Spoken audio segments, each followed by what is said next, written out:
Hi friends, welcome to Rathod's IAS academy. I'm doctor Harinath Reddy.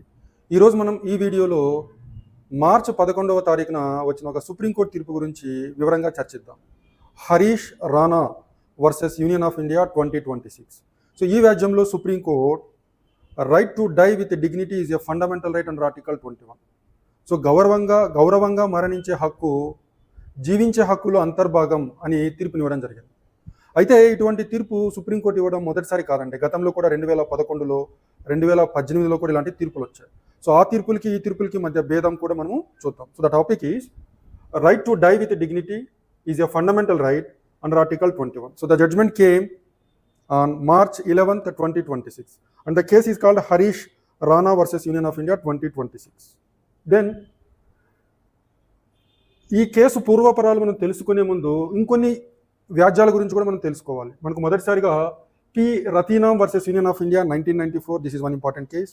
Gyan Kaur versus state of Punjab 1996, Aruna Shanbaug versus union of India 2011, common cause versus union of India 2018. ఇవి గతంలో ఈ కేసుకు సంబంధించిన కేసులు. So మీరు first case తీసుకున్నట్టయితే P Rathinam versus union of India 1994. Right to die with dignity, గౌరవంగా మరణించే హక్కు జీవించే హక్కులో అంతర్భాగం అని సుప్రీంకోర్టు చెప్పడానికి చాలా చారిత్రక నేపథ్యం ఉంది. సో మీరు మొదటి కేసు తీసుకుంటే P Rathinam versus union of India, ఈ తీర్పులో ఏంటంటే section 309 of Indian penal code, మనకి ఇప్పుడు గతంలో ఇండియన్ పీనల్ కోడ్ ఉండేదండి, ప్రస్తుతం ఇండియన్ పీనల్ కోడ్ స్థానంలో భారతీయ న్యాయ సంహిత 2023 అనే చట్టాన్ని తీసుకురావడం జరిగింది. సో సెక్షన్ 309 ఆఫ్ ఐపీసీ ఏం చెప్తుందంటే, ఆత్మహత్య, ఎవరైనా ఒక వ్యక్తి ఆత్మహత్య ఈ ప్రయత్నం చేసి ఒకవేళ చనిపోయినట్లయితే అది ఒక శిక్షార్హమైన నేరంగా పరిగణించడం జరుగుతుంది ఇండియన్ పీనల్ కోడ్ సెక్షన్ 309 ప్రకారం. సో ఈ సెక్షన్ 309ని సుప్రీంకోర్టులో సవాల్ చేయడం జరిగింది. అదే ఫస్ట్ కేసు అండి, P Rathinam versus union of India. So P Rathinam అనే వ్యక్తి పిటిషనర్. సో ఇందులో పి రతీనామ్ ఆత్మహత్య చేసుకోవడానికి ప్రయత్నించి చనిపోలేదు. సో అతని మీద కేసు బుక్ చేయడం జరిగింది. So in this case P Rathinam versus union of India అనే వ్యాజ్యంలో సుప్రీంకోర్టులో రతీనామ్ ఏమని వాదించాడంటే, ఒక వ్యక్తి అత్యధికంగా ఒత్తిడికి గురైనప్పుడు ఆత్మహత్య చేసుకోవడానికి ప్రయత్నిస్తాడు, అలాంటి వ్యక్తిని శిక్షించి మరింతగా వేధించడము కరెక్ట్ కాదు. సో భారత రాజ్యాంగంలోని ఆర్టికల్ 21లో జీవించే హక్కులో అంతర్భాగంగా మరణించే హక్కు కూడా ఇమిడి ఉంటుందని వాదించడం జరిగింది. సో ఈ వాదనతో సుప్రీంకోర్టు ఏకీభవించి ఆర్టికల్ 21లో right to life includes right to die అని సుప్రీంకోర్టు తీర్పునివ్వడం జరిగింది. రెండవ కేసు ఏంటంటే Gian Kaur versus state of Punjab. ఈ కేసులో జ్ఞాన్ కౌర్ అనే వ్యక్తి ఎవరంటే, తను తన భర్త కలిసి ఒక వ్యక్తి ఆత్మహత్య చేసుకోవడానికి ప్రయత్నించినప్పుడు సహకరిస్తారనమాట.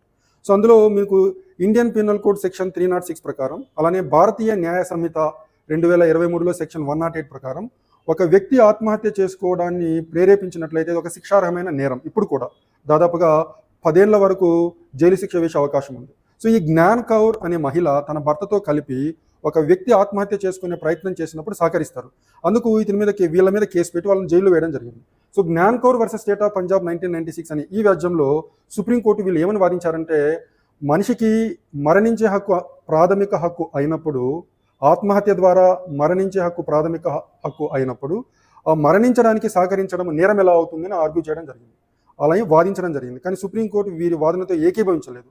సో ఈ కేసులో Gyan Kaur versus state of Punjab 1996 అనే వ్యాజ్యంలో సుప్రీంకోర్టు ఏం చెప్పిందంటే, భారత రాజ్యాంగంలోని ఆర్టికల్ 21లో జీవించే హక్కులో అంతర్భాగంగా మరణించే హక్కు లేదు అని చెప్పడం జరిగింది. అయితే దీనికి ఒక మినహాయింపు ఇచ్చింది.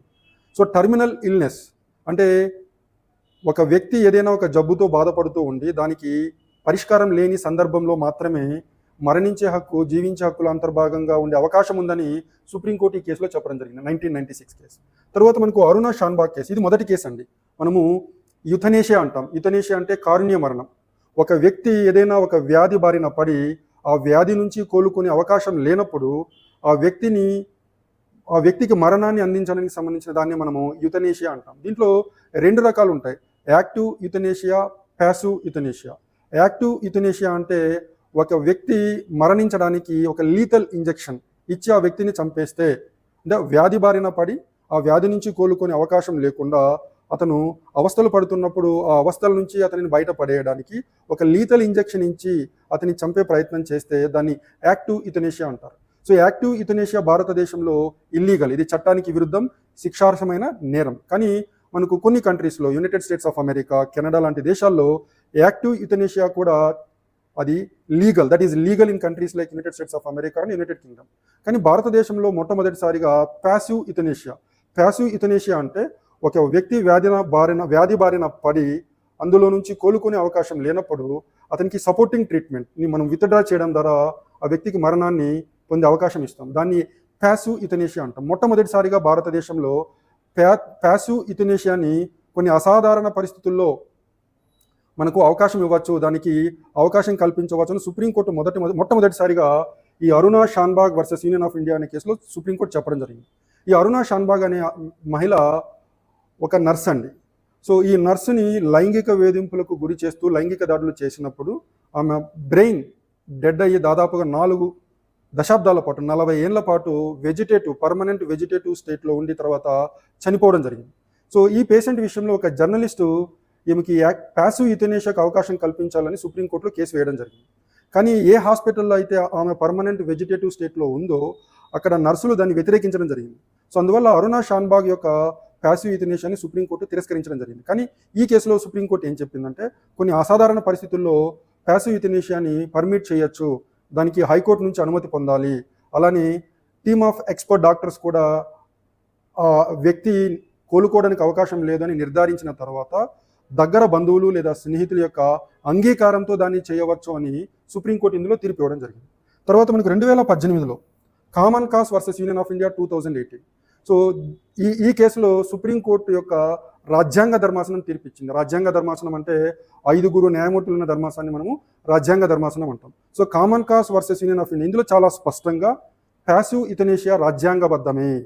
ఒక వ్యక్తికి జీవించే హక్కు ఎలా ఉంటుందో ఆర్టికల్ 21లో భాగంగా గౌరవంగా మరణించే హక్కు కూడా ఆర్టికల్ 21లో అంతర్భాగమని సుప్రీంకోర్టు ఇందులో స్పష్టం చేయడం జరిగింది. అయితే ఈ సుప్రీంకోర్టు దీంట్లో వీలునామా గురించి కూడా చెప్పిందండి. ఒక వ్యక్తి ఆరోగ్యంగా ఉన్నప్పుడే భవిష్యత్తులో తను ఒక పర్మనెంట్ వెజిటేటివ్ స్టేట్కి వెళ్ళినప్పుడు సపోర్టింగ్ ట్రీట్మెంట్ని విత్డ్రా చేస్తూ తను మరణం పొందే అవకాశానికి సంబంధించిన నిర్ణయాన్ని ముందే తీసుకుని ఆ వెసులుబాటును కూడా ఈ సుప్రీంకోర్టు ఈ తీర్పులో చెప్పడం జరిగింది. కాకపోతే common cause versus union of India అనే తీర్పులో సుప్రీంకోర్టు చేసిన గైడ్ లైన్స్ ప్రొసీజర్స్ చాలా కంబర్సమ్, లెంగ్తీగా, కాంప్లెక్స్గా ఉండడం వల్ల చాలా సమస్యలు ఉద్భవించాయి. అటు తర్వాత అంటే 2 రోజుల క్రితం మార్చి 11, 2026 మనకు చివరి case Harish Rana versus union of India. ఈ హరీష్ రాణా అనే వ్యక్తి 2013లో, ఇతను ఒక ఇంజనీరింగ్ స్టూడెంట్ అండి. 2013లో 4వ అంతస్తు నుంచి కింద పడి బ్రెయిన్కి ఇంజురీస్ జరిగి బ్రెయిన్ డెడ్ అయింది. తను దాదాపుగా 13 సంవత్సరాలు పర్మనెంట్ వెజిటేటివ్ స్టేట్లో ఉండి ఎంత ట్రీట్మెంట్ ఇచ్చినప్పటికీ తను కోలుకునే అవకాశం లేకపోవడం జరిగింది. సో ఈ నేపథ్యంలో పేరెంట్స్, తన తల్లిదండ్రులు తను పడుతున్న అవస్థ నుంచి తనకు రిలీఫ్ ప్రొవైడ్ చేయాలి అనే ఉద్దేశంతో వీళ్ళు ఢిల్లీ హైకోర్టుని ఆశ్రయించడం జరిగింది. ఢిల్లీ హైకోర్టు ఇతనికి వెంటిలేటర్ సపోర్ట్ లేకుండా ఇతను బతుకుతున్నాడంటే, అతనికి వెంటిలేటర్ సపోర్ట్ లేకుండా న్యూట్రిషన్ అండ్ హైడ్రేషన్ సపోర్ట్ ఇవ్వడం ద్వారా తను బతుకుతున్నాడు. సో ఒకవేళ వెంటిలేటర్ సపోర్ట్ మీద బతికి ఉంటే అప్పుడు హైకోర్టు ఒప్పుకునేది. కానీ వెంటిలేటర్ సపోర్ట్ లేకుండా తను జీవించగలుగుతున్నాడు కాబట్టి ప్యాసివ్ యుథనేషియాకి అవకాశం ఇవ్వడానికి వీలు లేదని హైకోర్టు తిరస్కరించడం జరిగింది. ఆ తర్వాత ఈ మ్యాటర్ సుప్రీంకోర్టుకి వెళ్ళడం జరిగింది. సో సుప్రీంకోర్టు మనకు మార్చి 11, 2026న ఈ కేసులో ఏమని తీర్పిచ్చిందంటే, గతంలో చెప్పిన మాదిరిగానే భారత రాజ్యాంగంలోని 3వ భాగంలో ఆర్టికల్ 21లో జీవించే హక్కులో అంతర్భాగంగా గౌరవంగా మరణించే హక్కు కూడా అంతర్భాగమే అని సుప్రీంకోర్టు చెప్పడం జరిగింది. అలానే the best interest of the patient, ఒకవేళ ఒక పేషెంట్ తన మరణానికి సంబంధించి, కారుణ్య మరణానికి సంబంధించి నిర్ణయం తీసుకునే అవకాశం లేనప్పుడు బెస్ట్ ఇంట్రెస్ట్ ఆఫ్ ది పేషెంట్ని దృష్టిలో ఉంచుకొని దానికి అనుమతిని ఇవ్వాలని సుప్రీంకోర్టు చెప్పడం జరిగింది. సో సుప్రీంకోర్టు ఇందులో ఏం చెప్పిందంటే, అలాంటి స్థితిలో ఎవరైనా ఒక పేషెంట్ ఉన్నట్లయితే 2 medical boards, primary medical board, secondary medical board సునిశ్చితంగా పరిశీలించిన తర్వాత ఆ రోగి ఆ వ్యాధి నుంచి కోలుకునే అవకాశం ఏమాత్రం లేని సందర్భంలో పేషెంట్ యొక్క బెస్ట్ ఇంట్రెస్ట్ని దృష్టిలో ఉంచుకొని ప్యాసివ్ యుథనేషియాకి పాల్పడవచ్చు అని సుప్రీంకోర్టు తీర్పునివ్వడం జరిగింది. So that's the importance of Harish Rana versus union of India. So that's it about passive euthanasia, on which we had a judgment recently on March 11, 2026. So that's it about Harish Rana case. Hope that this video is useful for you. We will yet come up with another video in the next video. Thank you and all the best.